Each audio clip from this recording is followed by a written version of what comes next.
tinanggal yung Vice President bilang aktibong miyembro at bahagi ng National Security Council. Dahil ang Vice President ay may apelyidong Duterte. At ang sabi ng Malacanang, hindi raw po importante, hindi relevant ang papel ng Vice President ngayon, kaya siya'y tinanggal at hindi sinali sa National Security Council. Bakit hindi nila pinapaliwanag? Bakit kinakailangan tanggalin bilang miyembro yung mga dati ng Pangulo sa National Security Council? Tinanggal din bilang miyembro at aktibong bahagi ng National Security Council si dating Pangulong Joseph Ejercito Estrada. Tinanggal din si Pangulong Gloria Macapagal Arroyo. Tinanggal din si Rodrigo Roa Duterte bilang miyembro ng National Security Council. Wala nang transparency. Ang usap-usapan kagabi, yan ay lumabas sa istorya, ito ba ay nagbabadyang marsalo? Sapagkat tinanggal na yung mga tao na maaasahan sana nating ibalita sa sambayan ng Pilipino yung totoong estado ng ating seguridad. Sapagkat kung wala nang magsasabi ng totoo, pwede silang gumawa ng isang kwento na mayroong panganib na sa ating seguridad, whether external or internal threat. Mas magandang pag-usapan itong mga isyong panlipunan kesa yung mga chismis na naririnig natin sa mga kapitbahay.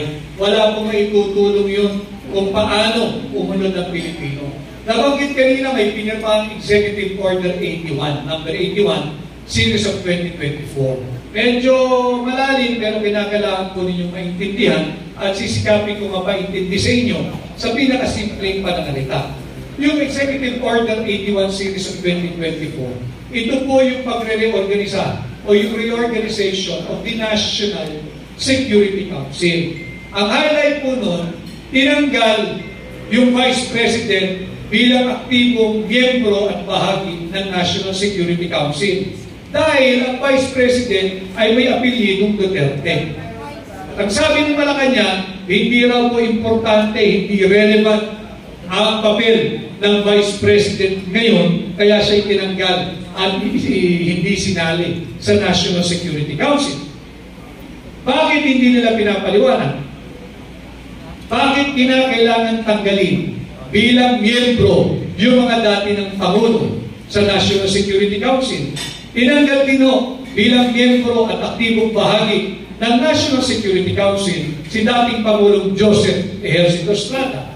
Tinanggal din si Pangulong Gloria Macapagal Arroyo. Tinanggal din si Rodrigo Roa Duterte bilang miyembro ng National Security Council. Wala nang transparency. Ang usap-usapan kagabi, yan ay lumabas sa istorya, ito ba ay nagbabadyang marsalo? Sapagkat tinanggal na yung mga tao na maaasahan sana nating ibalita sa sambayan ng Pilipino yung totoong estado ng ating seguridad. Sapagkat kung wala nang magsasabi ng totoo, pwede silang gumawa ng isang kwento na mayroong panganib na sa ating seguridad, whether external or internal threat. Bakit po kinakailangan tanggalin ang mga dati na naging Pangulo? Mayroong wisdom yan, mayroong discernment ang mga yan, may lamig ng ulo yan, kalmado yan, at makakapagbigay ng tama na advice sa kung sino man ang Pangulo. Dito makikita mo, kaduda-duda, yung ginawang reorganization, ito ba ay nagbabadyang marsalo? O ito ba ay nagbabadyang na malapit na tayong tumungo doon sa pinangangambahan na lahat na magkaroon ng isang armadong sigalon o hidwaan laban sa ating kapitbahay na China? Bunsod sa pag-uudyok ng ating alyadong Amerikano. Importanteng malaman natin ito.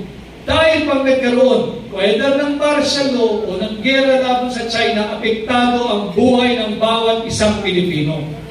At hindi nararapat tinanggal ang Vice President o yung mga dati ng naging Pangulo. Paano pa natin malalaman yung tunay na estado at kalagayan ng ating bansa? Kung sila-sila na lamang ang mag-uusap, ang magdedesisyon at maghuhulma kung ano ang direksyon ng ating bansa sa mga darating na araw, linggo, buwan, taon at panahon.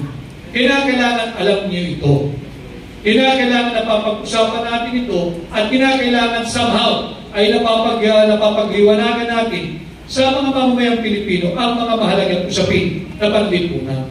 Again, part po yan ng advokasya ng Hakbang Maiso, yung peace and security. Ang kinakailangan natin ay katatagan ng ating seguridad. Tama, pero hindi natin kayang pumasok sa isang armadong sigalot laban sa China. Hindi natin interes yan. Hindi mo nga mapakain ang iyong nagugutom na populasyon, papasok ka pa sa isang armadong digidwaan o digmaan laban sa China. Wala nga tayong tugon at hindi matugunan yung issue ng food security. Papasok ka pa sa napipintong armadong hidwaan laban sa China. Papayag ba kayo niyan? Alam mo ninyo, pag tayo pumasok sa isang gera, panoorin lang ninyo yung mga international news. Tingnan ninyo yung itsura ng away ng mga Hamas at ng Israel. Tingnan ninyo yung itsura, iba-ibang gusali, natigil ang eskwela, walang nag-aaral, yung mga kabataan, kawawa, walang matirahan, pati ospital, iba. Hindi ito kinakailangan natin. Ang kinakailangan natin, pagkain, kinakailangan natin tugunan, yung mga 5 pangunahing problema ng ating bansa, inflation, poverty, yung kawalan ng trabaho, yung korupsyon, at yung kawalan ng pag-asa ng higit ng maraming Pilipino. Ito yung ating mga dapat pinagtutuunan ng panahon at pansin. At mahalaga na pinag-uusapan natin ito days and months leading into the campaign proper so that when the time comes and you have to choose your 12 senators this coming May 12, 2025. Ako ay openly humaharap sa inyo, nagpapasukat, nagpapasuri. Kung sakaling ako ay pasado sa inyong gagamiting batayan, ang pakiusap ko, ikampanya nyo rin ako sa inyong pamilya, sa inyong kapitbahay, sa inyong mahal sa buhay, sa inyong kaibigan, at sa lahat ng Pilipino inyong makakaharap sa anumang panig ng mundo. At sabi ko nga, ang taong 2025, nagbapadya ang pagbabago basta tayo magkaisa.